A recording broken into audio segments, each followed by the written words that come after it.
40 years ago, the global economy was forever changed.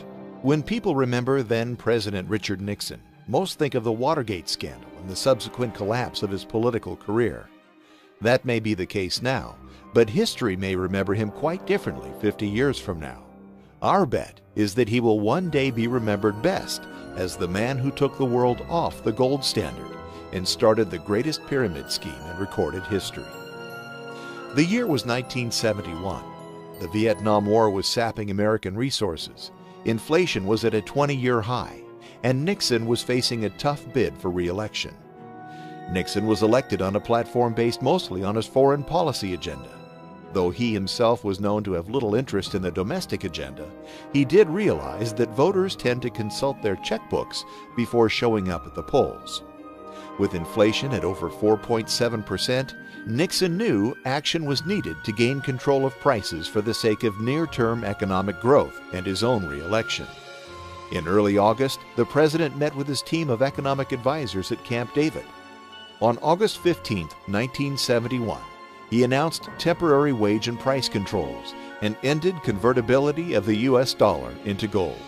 Inflation subsided for a time.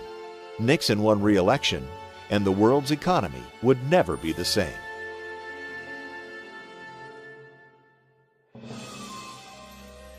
To understand the consequences of Nixon's decision, we have to look back, way back.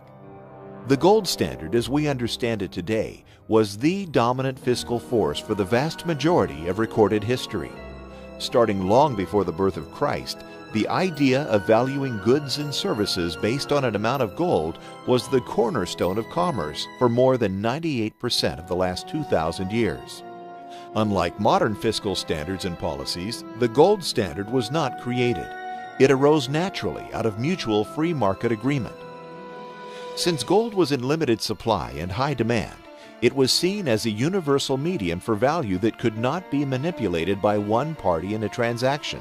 For example, the year is 150 AD, and I want to enter into an agreement in which I take 1 cow per month from your farm each month for the next year in exchange for my work. The problem is, I don't work on your farm. I'm actually a blacksmith at some other guy's farm, and thus I can't trade my work for your cows. What we need is a convertible medium for value. In other words, we need money. The catch, however, is that we need the money to have worth in and of itself. I have to pay you something that has real value. If I simply give you a note that says I owe you for a cow, that note is only as good as my word. If I disappear the next day, you're holding the bag.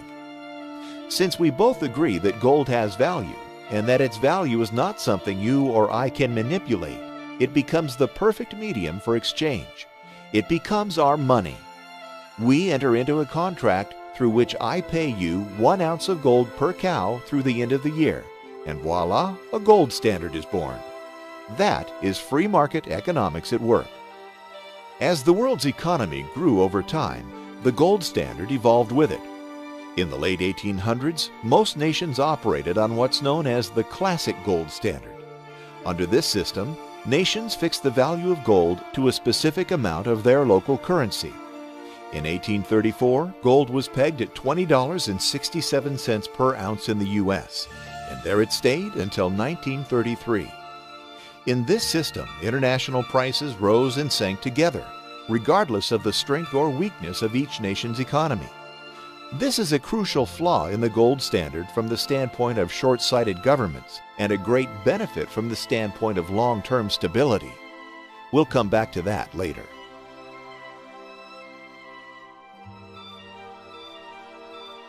Though the consequences of the classic gold standard were complex, it basically worked on the premise that currencies shouldn't really change in value relative to each other. Instead, it held that weaker economies should accumulate less wealth and stronger ones more. Today, currencies change in value relative to each other based on the strength of each nation's economy. This makes wealth relative, which under the gold standard it is not. The significance of this important difference will become more obvious as we continue on. During the classic gold standard period, the balance between imports and exports from country to country was maintained through what's called the price-specie flow mechanism. That's economists speak for when our economy is booming, gold flows to us. When it's weak, gold flows away. Here's an example.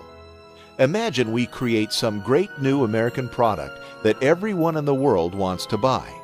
Our economy is booming, and there are more goods and services being produced and made available to consumers. Since the value of the dollar is fixed to gold, we can't create more dollars without having more gold. As supply of goods increases and the number of dollars to buy them is unchanged, the price of those goods goes down. It's simple supply and demand. As prices here at home come down, people overseas want to buy our cheap goods, thus our exports increase. As our exports to other nations increase, they send us money, which under the classic standard is the same as gold. Thus, America sees an inflow of gold.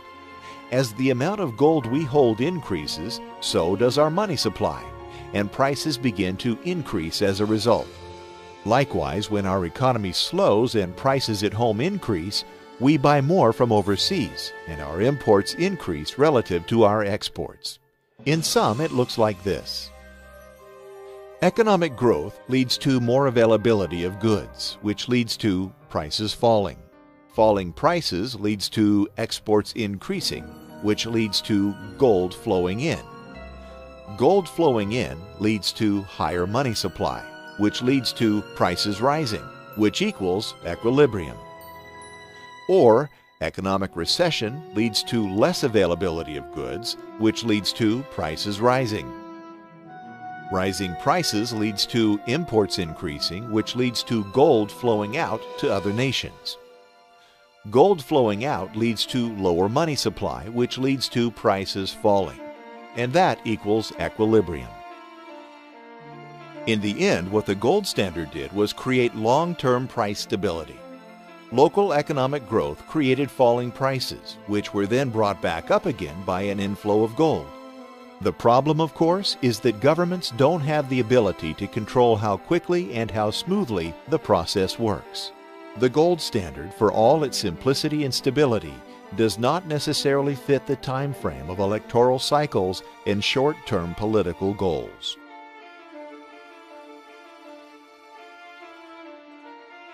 Before the shot heard round the world that started the Great War, the global economy saw a long period of growth and prosperity. That all changed quite quickly as World War I began to drain economic resources throughout the developed world.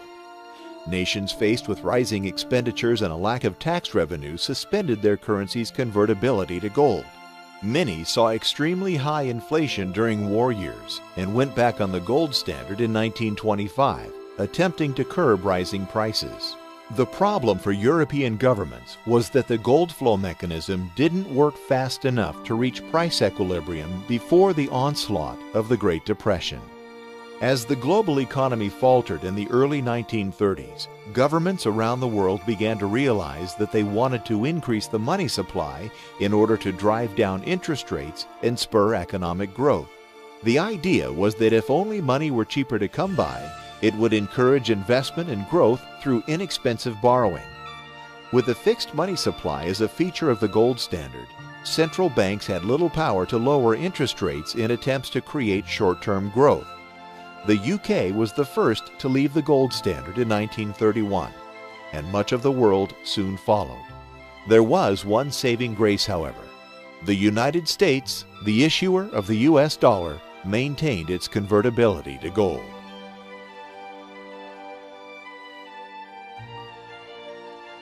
After the Second World War, nations around the world were again destitute, with inflation raging and little infrastructure to produce growth. One exception was the U.S., which, relatively speaking, was left enriched by the munitions trade during the first part of the war. As England dumped the majority of their gold into the pockets of U.S. arms producers, the massive imbalances created were too great for the gold standard to correct quickly enough. Thus, the Bretton Woods Agreement was born. Under the new agreement, a new international currency system was created in which foreign currencies were convertible into dollars, which were then convertible into gold. This enabled nations to create flexible fiscal policy and manipulate interest rates to spur growth, while the US dollar anchored the system with its gold convertibility. As time passed, the US dollar became the world's reserve currency. This happened partially because of the strength of the US economy and partially because of the dollar's convertibility to gold. Foreign governments began to buy and hold US dollars instead of gold as a main storage for wealth. At the time, it didn't matter because the dollar was, quite literally, as good as gold. The rest of the world prospered because central banks could artificially stimulate local economies and fan the fires of economic growth. The U.S. prospered because, as the issuer of the world's reserve currency, we could borrow money at almost no cost from the rest of the world. As everyone wanted to hold our dollars in treasury debt, it was as if the world had handed Uncle Sam a credit card with no borrowing limit and basically no interest rate. In the end, money, which used to be in limited supply, was now virtually free for the entire world. The linchpin that held it all together was the simple fact that everyone knew the US dollar could be traded in for a fixed amount of gold at any time. Then came the Vietnam War and our old friend, Dick Nixon.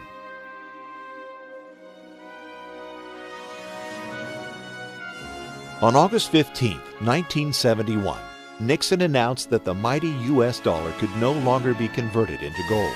One would think that the whole global economy would have collapsed overnight when people realized that their local currency was no longer backed by anything other than a government's word that it had value.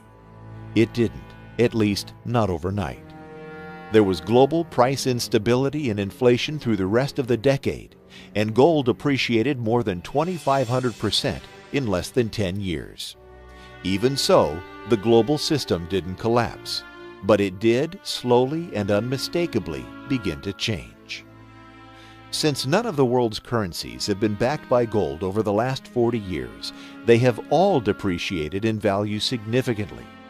The last 4 decades have, by all accounts, been the most intensely inflationary period in recorded history.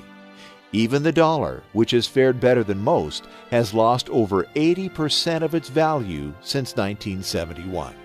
The catch, however, is that governments have been able to artificially create economic growth such that it has, for the most part, kept up with inflationary pressures.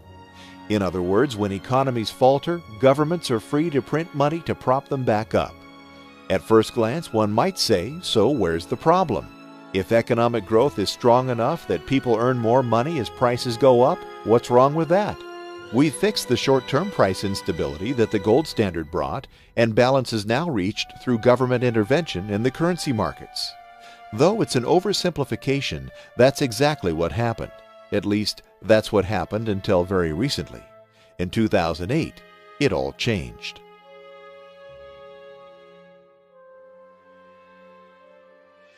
The problem with the new system of inflation and artificial growth is that it discourages saving and encourages borrowing. Think about it.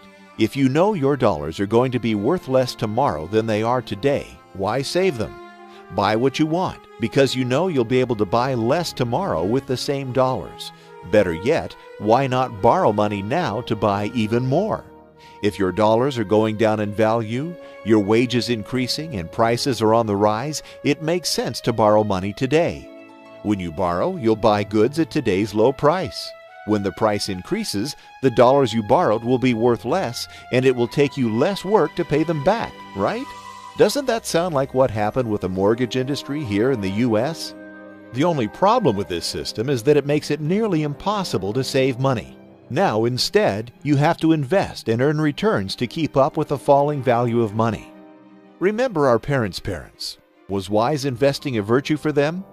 Maybe, but it was probably not nearly as important as saving money.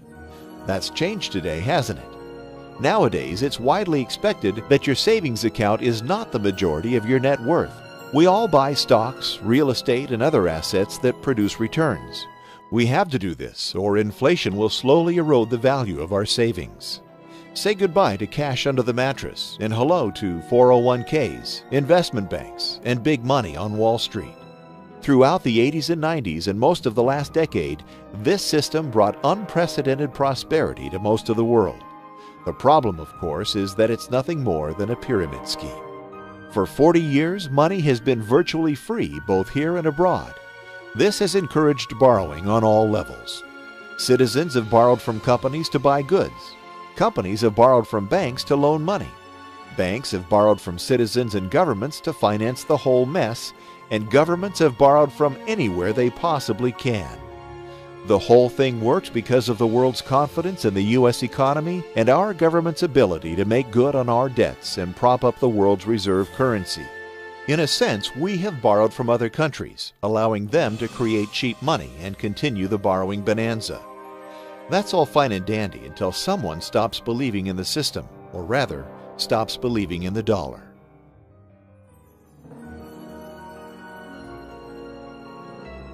Pyramid schemes tend to run well while there's an ever-increasing amount of money coming in. New money flowing in pays the bills to the old lenders, and everything moves along quite nicely. That is, until the money stops flowing in. Then it all falls apart. Let's go back to our deal concerning the cows from your farm. I want to buy them, but instead of giving you gold, I'm going to give you an IOU. The note would state that instead of giving you 1 ounce of gold for each cow, I would give you 3 ounces. The catch is that I need to take your cow in advance and go sell it to another guy for 4 ounces of gold so I can give you the 3 I owe you. Then you ask, how are you going to find someone to buy this silly old cow for 4 ounces of gold? I reply, it's simple. I'm going to tell him to loan me one of his cows, which I will then offer to someone else for 5 ounces of gold, using the same method to get the third farmer to agree. If you had any sense, you'd tell me to take my gimmicks elsewhere. As soon as one farmer doesn't agree to the deal, the whole plan falls apart. In a sense, that's exactly what happened when the real estate bubble burst in the U.S. 3 years ago. The whole world relies on the dollar as the storage place for wealth. The system worked because the U.S. economy has been so large and so strong that it represented stability in and of itself. The U.S. economy, in a sense, fulfilled the role that gold has played for thousands of years. People could buy dollars and save them, knowing that they would never be worthless because the U.S. economy was so strong. The problem was that the U.S. economy has become an economy of debt. With interest rates low, money available, and the government propping up economic growth, consumerism in the U.S. grew at a staggering pace. Soon, everyone bought a home.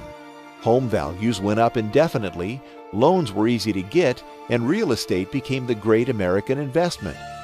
The problem was, one day, one farmer decided not to buy the cow, and the entire system collapsed. Investors stopped buying mortgage-backed securities. The money stopped flowing and the pyramid came down.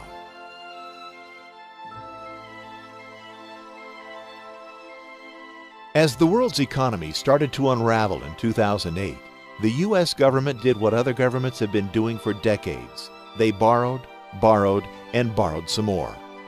The government's solution was to borrow like crazy and stimulate the economy, relying on future growth to pay the bills. This has been made possible by the fact that the dollar is still the world's reserve currency. Though investors are losing confidence in the dollar at an alarming rate, they simply don't have much in the way of other options, at least not yet. The truth is that markets correct themselves, no matter how much governments try to intervene. The folks in Washington have been able to slow the deterioration, raise the debt ceiling, bail out the banks, save some homeowners, fight 2 wars, and get themselves reelected again and again and again. What they can't do, however, is save the dollar. By pursuing these policies, they're destroying the one mechanism that makes the whole system work, the world's confidence in the U.S. dollar. We are already starting to see the cracks appearing. Just look at the price of gold. Remember that gold was at $35 per ounce when Nixon took us off the gold standard. On August 15, 2011, the 40-year anniversary of that day in 1971, gold was at $1,770 per ounce. That means that gold has appreciated in value by more than 5,000% in just 4 decades. Actually, that's not really true. It's not as though there is less gold today than there was in 1971. It's just that it takes much more work, much more money, and many more cows to buy that same ounce of gold. Gold hasn't actually increased. Everything else has gone down. 4 decades is not much time. That's not even a full generation. When you plan for your future, is it possible you need to think another 40 years down the road? If not, won't the economic landscape of the world matter to your children in 2052? The point is that if this current trend continues, the Great Pyramid Scheme will keep on robbing the end user. The end user, of course, is you. The only course of action left for private citizens is to take the situation by the horns and stop buying the cows. By holding US dollars through this mess, we're effectively saying, sure, we believe this bill will hold its value, even though we've seen it do nothing but go down for the last 40 years. In a sense, we have to get back to the basics. We live in a world where the idea of investing must be replaced with the idea of saving. We live in a world where saving can't really be done by holding currency. Thankfully, we live in a world where we have the freedom to make our own choices, at least for now. It's no wonder more and more investors are flocking to gold. It's really the only way out of this Great Pyramid Scheme. Some folks say gold's in a bubble, but bubbles are the result of an artificially inflated sense of value. Over the long haul, gold is value, and thus doesn't artificially inflate. Even for those who bought gold in January of 1980, when it was at its previous all-time high, this simple fact holds true. Today, they have more than doubled their money, while the dollar has done nothing but fall apart.